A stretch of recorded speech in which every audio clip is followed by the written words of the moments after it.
Wait a minute. Have you heard the strange tales of the Whistler?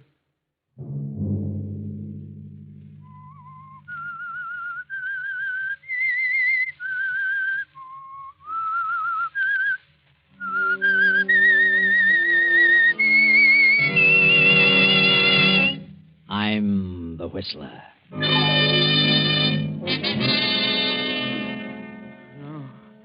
No. I don't want to die. John. Get away. John. Get away. John, wake up. Huh? Oh. Where is he? Where's who? That man. Oh, you've been having a nightmare, John. Huh? Oh, good heavens, Clara. It was awful. I dreamed there was a man in this room, and he stood right over me. And he said I was going to die. I was going to be murdered within 48 hours. Sunday night, and again CBS presents The Whistler.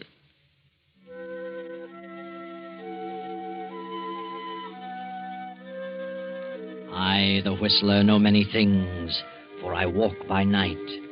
I know many strange tales, many secrets hidden in the hearts of men and women who have stepped into the shadows.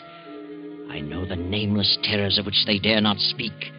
And so I tell you tonight the strange story, Death Comes at Midnight.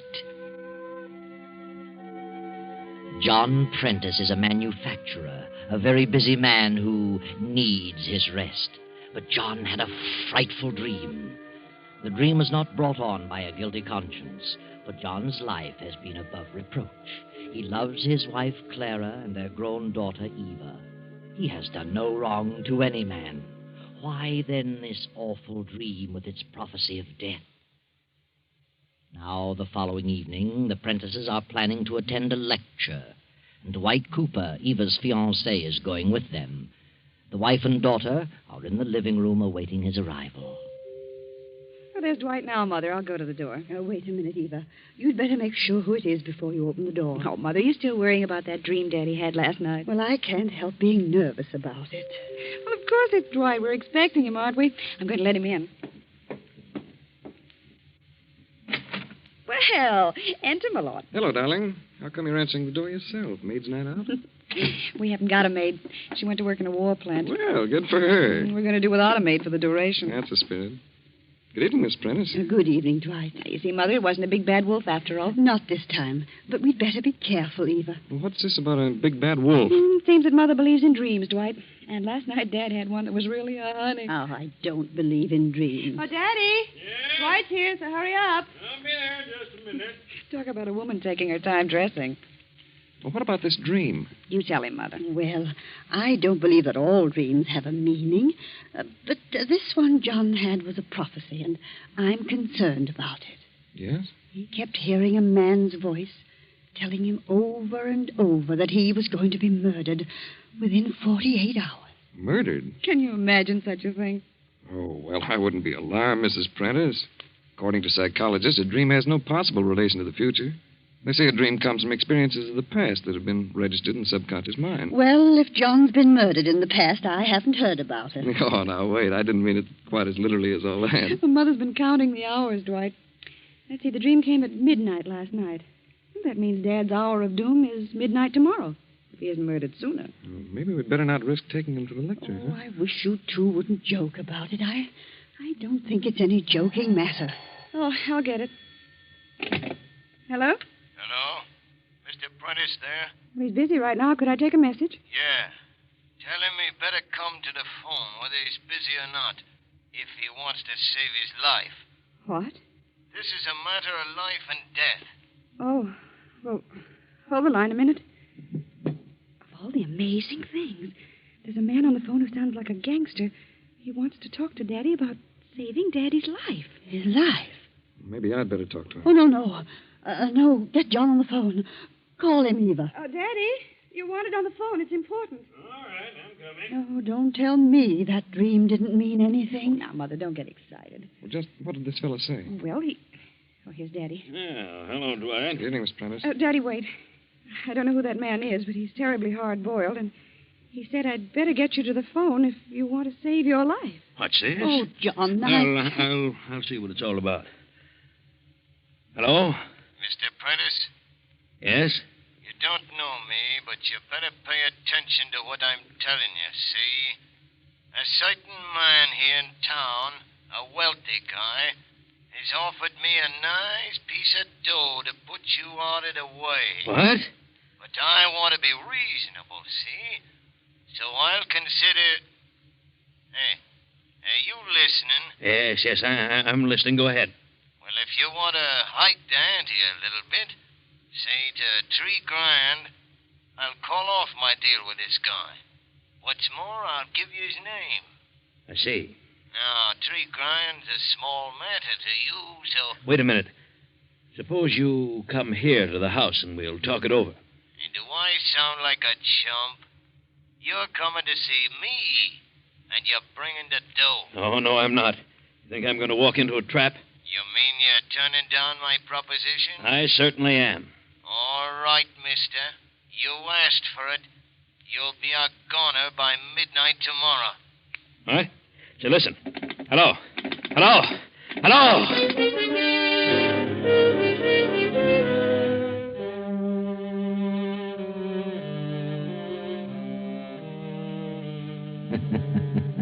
Midnight tomorrow.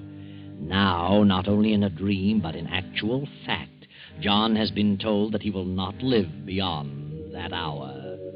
John phones the police, and a few minutes later, Captain Arnold arrives at the house. Mr. Prentice, can you think of anyone who'd like to have you put out of the way for any reason at all? No. No, Captain, I really can't. Now, you've been in business a good many years. How about your business rivals? Well, of course, I've made a certain amount of enemies, of course, but I don't think any of them would go so far as to hire somebody to kill me. You never can tell. Suppose you name some of your enemies. Oh, no, I'm afraid, Captain, I couldn't do that. Well, see here, why not? Well, frankly, because I might be causing an innocent person a lot of embarrassment. Oh, well, what of it? We've got to get to the bottom of this some way. Have you had a quarrel with anyone recently? No, I haven't. Think carefully now. Well, yes, come to think of it, I did have a rather heated argument with a man the other day in my office. Oh, but I'm sure... Well, then, who was he? I'd rather not say. Was he a wealthy man? Yes. Then tell me his name. Oh, no, Captain, I'd rather not. If you'd go to his house and question him, I don't want... How can the police help you if you won't help yourself? Well, this is none of my business, Mr. Prentice, but if I were you... No, Dwight, there's no use arguing. Got my own ideas on the subject. Well, that's that, I guess. We'll have to conduct our investigation without your help, Mr. Prentice. Oh, by the way, Captain, I'd feel a lot safer if you'd send an officer out to watch the house tonight. Well, I brought a man with me. He's out in the car. I'll leave him here. Oh, that'll be fine. I'll leave the car, too, in case he needs it. Well, we'll do what we can, Mr. Prentice. Let us know the developments. Oh, of course, and I want to thank you, Captain. Good night. Good night. Good night, Captain.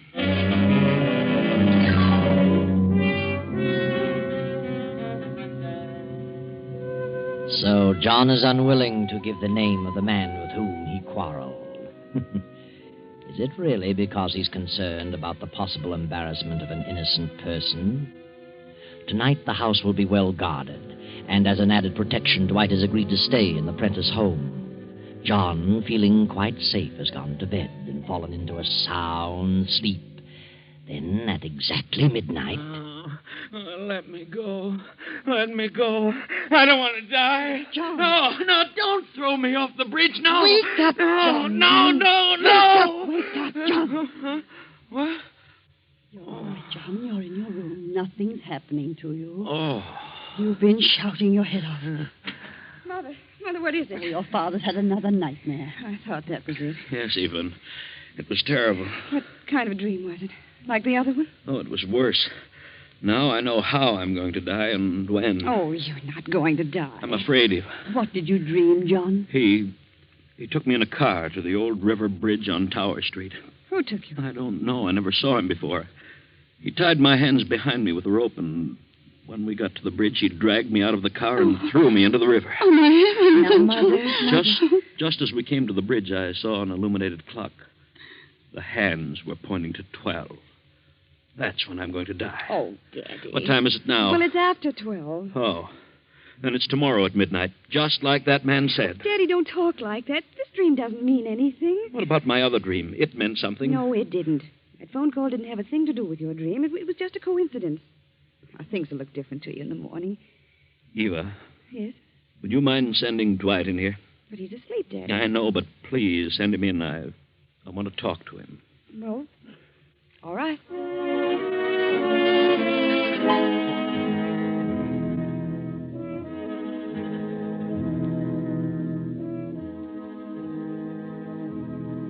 Sit down, Dwight. They told me about the dream, Mr. Prentice, but I wouldn't let it bother me if I were you. I can't help being bothered. The dream was so vivid, Dwight, and it fits in so perfectly with what's happening in real life. Yes, I'll admit that's rather strange. The reason I sent for you, well, if anything should happen to me, I want you to sort of take charge of things for Clara and Eva. How do you mean? I've made a will that takes care of my property, but there's my life insurance. It amounts to $100,000, and the money will have to be invested. I see. Who's the insurance payable to? Clara, but of course she knows nothing about investments. You advise her, will you, Dwight? I've got faith in your judgment. Yes. I'll be glad to help in any way I can. Come to think of it, I owe a payment on that policy right now. But the grace period isn't up for a couple of days yet. I'll make the payment if I'm still alive. Oh, I have an idea you'll be alive, all right. But as you say, if anything should happen, I'll be glad to advise Mrs. Prentice. Oh, I knew you would, Dwight. And thanks.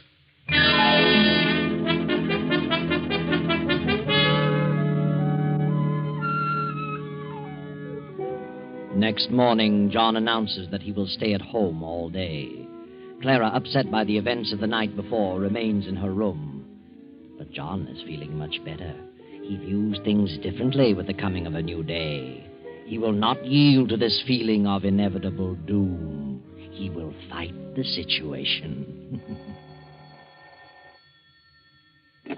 Hello? Mr. Prentice? Oh, it's you again. Dwight, get on that extension in the library. Just thought I'd call and ask if you've changed your mind. No, I have not.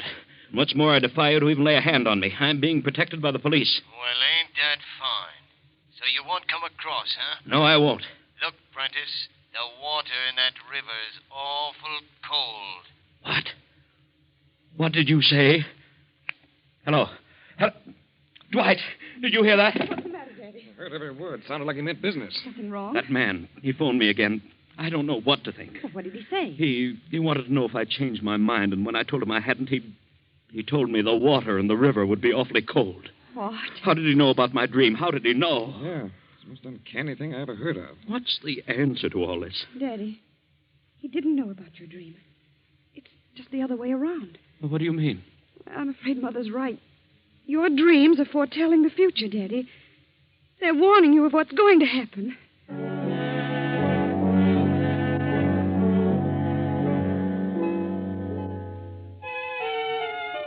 And now John's spirits are crushed again. For if the dream told the truth, then his fate is sealed in spite of anything he can do. Dwight, however, is not ready to give up. He is annoyed with Eva for admitting her belief in the dream. Darling, for your father's sake, you shouldn't have said what you did, even though you believe it yourself. I know, Dwight. Perhaps I shouldn't. I said it before I thought. But there must be something to those dreams. Yes, I know. You got me guessing. But look, let's try to do something. Do what? I've been thinking about this quarrel your father had. He won't tell us the man's name, but maybe we can find out. How? Through your father's secretary. Quarrel took place in his office, you know. Oh, yes. Miss Edwards might know about it. Well, shall we get down and see her? But look, let's not tell her what we want the information for. The less we say about this situation, the better. We'll give her some other reason. Yes. Get your coat and hat on, honey. We'll get out of my car.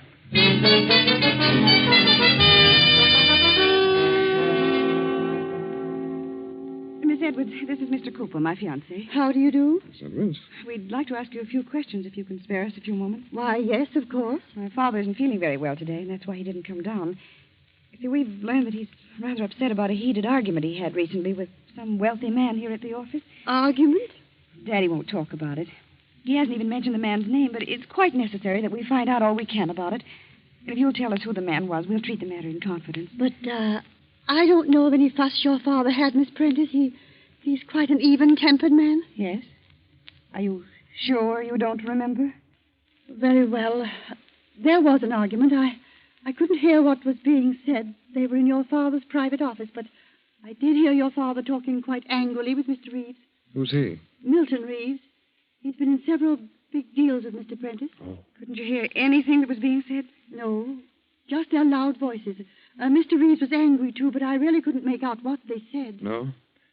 Well, at any rate, we've got something to go on, Eva. Yes. I think we'd better have a talk with Mr. Reeves. Thank you, Miss Edwards. You won't tell Mr. Prentice that I said anything, will you? Or Mr. Reeves either? Oh, no. You can depend on that.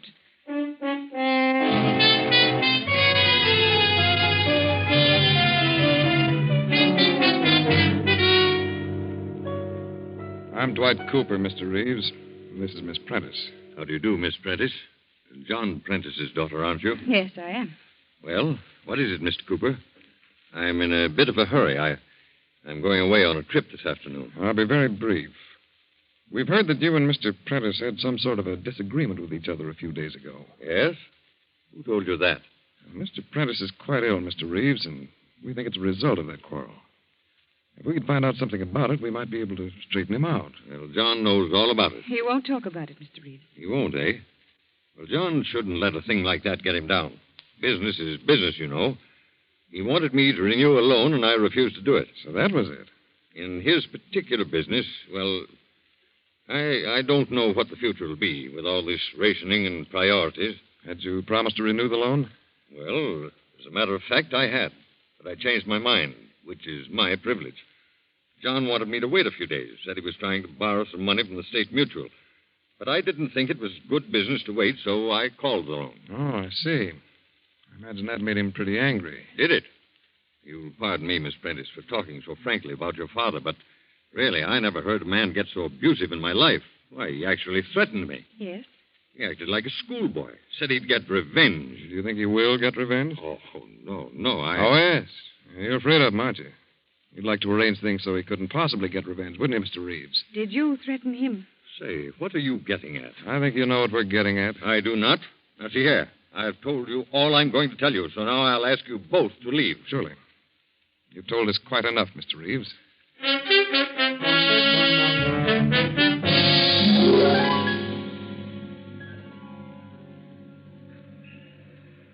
Dwight, hadn't we better go to the police station and tell Captain Arnold? No, darling, not yet. But I'm sure Reeves is the one who's hired that thug to kill your father. So am I.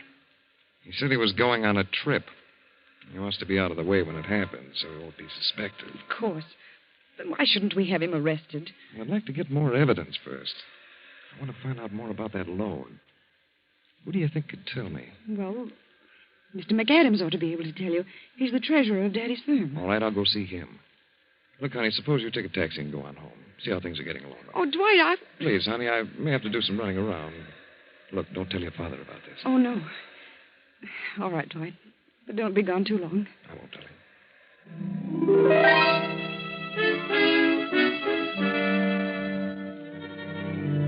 But Dwight has been gone much too long to suit Eva.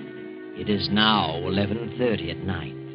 Eva and her mother have become increasingly nervous as the clock ticks off the seconds, bringing the time closer and closer to midnight, John's last moment on Earth. Oh, for heaven's sakes, Dwight, where have you been? We've been worried to death. Well, one thing led to another. McAdams had gone out in the country, but I finally caught up with him. Have you told the police about Mr. Reeves? No, I haven't. Where's Mr. Prentice? In the library. Oh, he's in a terrible state of mind, Dwight. He's got the door locked. He told the policeman to stand outside his window. Listen. Someone at the door. Oh, my heavens. Oh, why didn't that policeman Now, don't stop? get panicky. I'll see who it is. Open the wicket. It's a messenger boy. It might be a trick. Looks all right. Telegram for Mr. Prentice. All right, I'll take it. Signed here. There you are. Here. Oh, thanks, mister. I wonder who'd be... Mrs. Prentice, have I your permission to open this message? For certain reasons, I'd like to see who it's from. Why, yes, Dwight. Go ahead. What is it, Dwight? It's important. Very important. I've got to show it to your father right away. Mr. Prentice, open up. It's Dwight. Mr. Prentice. It's all right, Daddy. Unlock the door. Dwight's got a telegram for you. Why doesn't he answer? I'll go outside and look through the window. The officer's out there. Come on.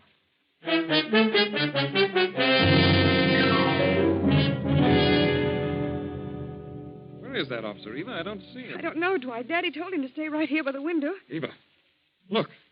The window's wide open. Why? What's that? Oh, my heavens. There's the policeman on the ground. Something's happened to him. He's hurt. Officer! Officer! He's coming around. What happened? I seen a car drive up in the alley. Oh. A light-colored sedan.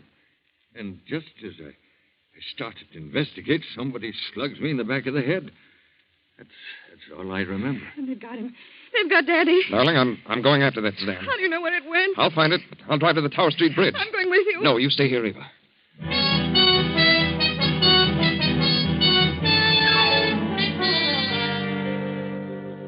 And why does Dwight think he'll find the light-colored sedan at the Tower Street Bridge?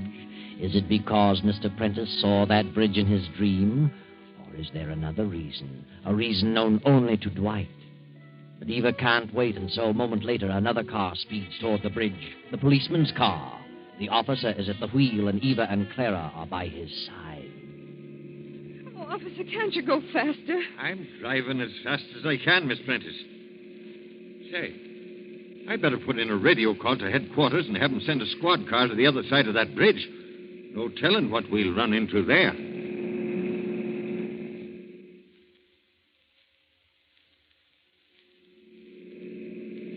There's the bridge right ahead, officer. And there's the clock. What clock? The one Daddy saw in his dream. And look, it's midnight. I don't know nothing about the dream, Miss Prentice. All I see know... a car out on the bridge. You see it?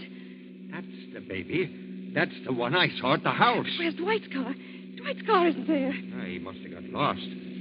Say, we'd better watch our step. The squad car ain't come to the other end yet. Oh, hurry, officer. Now, don't you get out of the car. You stay here. I'll see what's going on. Yes, but hurry.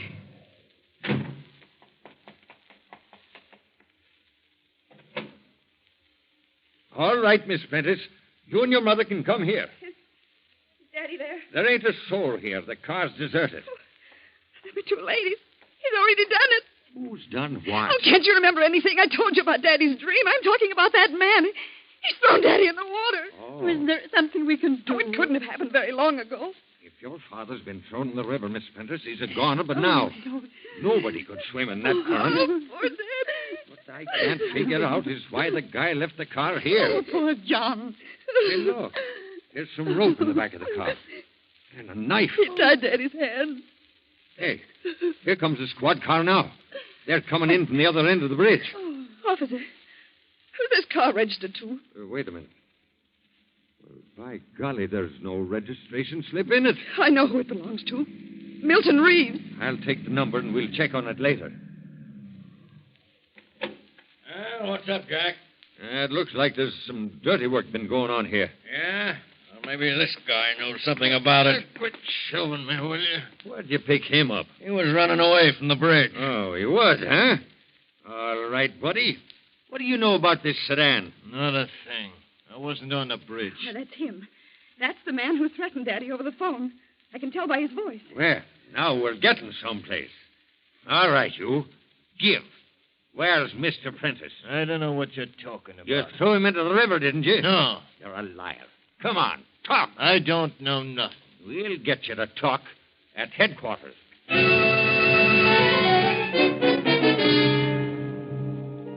A few minutes later, the river's being dragged for Prentice's body. But what has become of Dwight?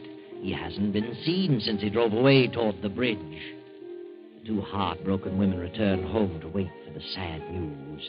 They step into the house, and Mrs. Prentice breaks into a sob. Oh, come, Mother. You must try to get hold of yourself. We must try to be brave. Oh, I know, dear. I know. What has become of Dwight? Oh, I don't know what on earth could have happened to him. Eva, darling. Dwight, what are you doing there in the library? We thought you'd run out on us. Well, I haven't been here long. Oh, Dwight, it's terrible. I never dreamed such a thing was going to happen. No, just be patient, darling, and I'll tell you everything. I told you I finally saw McAdams. Yes? Well, the story about the loan was a lot worse than we thought. I found that Reeves had a grudge against your father, so he planned to ruin him and get everything he had. And he did just that, by refusing to renew and calling the loan. He did it deliberately. He worked in a backhanded manner and wrecked the business. He held the paper on everything your father owned. Father's broke. Yes. Reeves broke your father. Absolutely penniless. Reeves has the business, this house, everything. He pulled it so fast that your father hadn't a chance to get on his feet.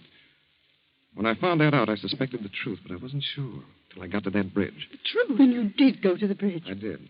I got there just in time to prevent the tragedy. I pulled your father into my car by force, turned around on the bridge, and came back here. What are you saying? He isn't dead. No, he's here, in the library. Oh, Kevin. John. No, just a minute, please. I'll bring him in. Come in, Miss Prentice. Oh, Father, thank heaven you're safe. John, what happened? I know how you feel, Mr. Prentice, but you'd better tell him. Yes, Dwight, I will.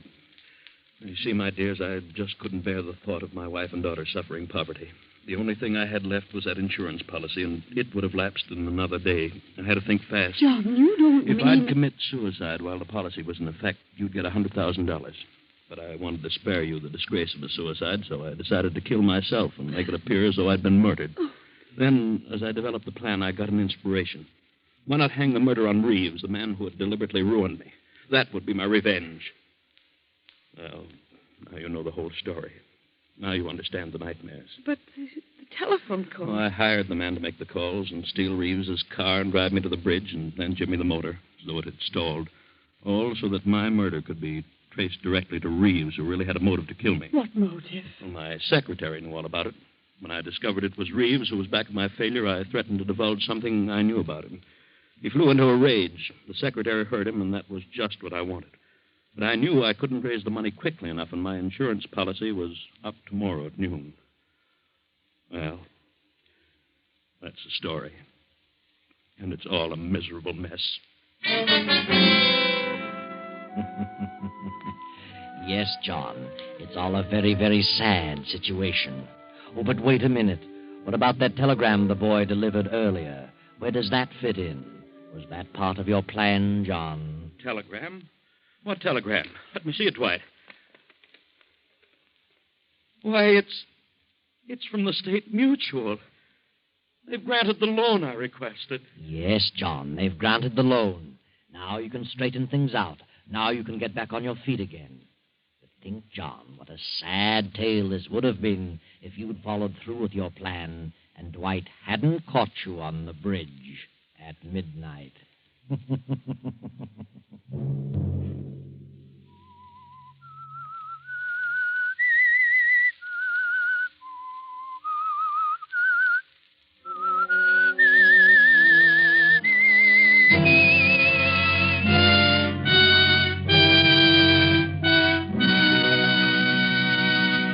CBS has presented The Whistler.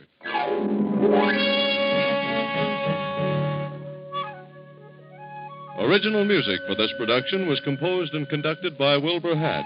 Tonight's Whistler story was written by Herbert Connor, directed by J. Donald Wilson, and came to you from Columbia Square in Hollywood. Next Sunday, 9:15. I, the Whistler, will return to tell you another unusual tale. Good night. This is the Columbia Broadcasting System.